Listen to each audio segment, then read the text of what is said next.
MTC's been looking at a new initiative recently called Health of Environment.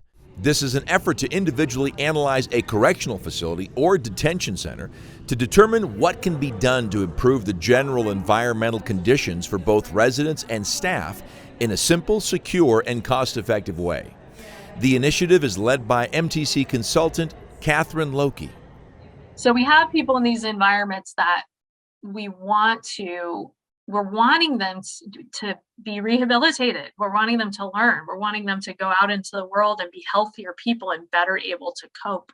But if we have them in these environments for long periods of time that are just wearing away at their ability to do that, to learn, to be motivated, to think, to process, that's going to be counterproductive.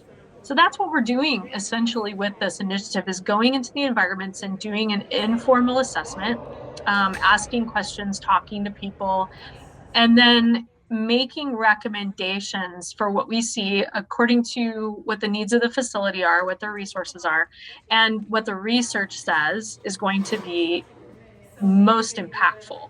Like, which changes are going to be the most impactful to just improve the lives of the people who work there and the people who live there, of course.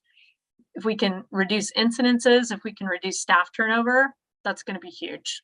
An assessment was recently made at the Otero County Prison Facility, resulting in strategic but minor changes. The first indicators suggest the improvements are having an impact.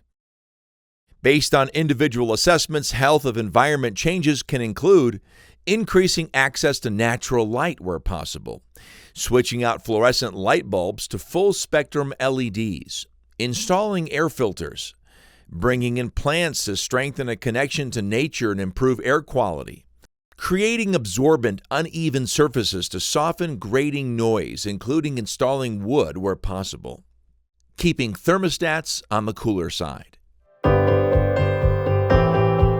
When we as human beings are in environments that are good for us, that are conducive to a healthy mental, emotional, and physical state, we just perform better. We function better. We're not as sick. We're not as stressed out.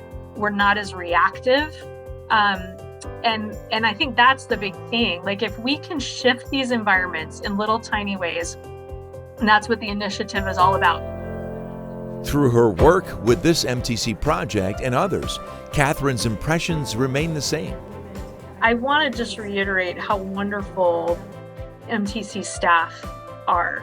I mean, I'm just amazed by the staff, and I'm amazed by the leadership, the willingness of Leanne Birch to just go, okay, yeah, do it. Because she just really cares. And that she's in a company that's allowing her to do that.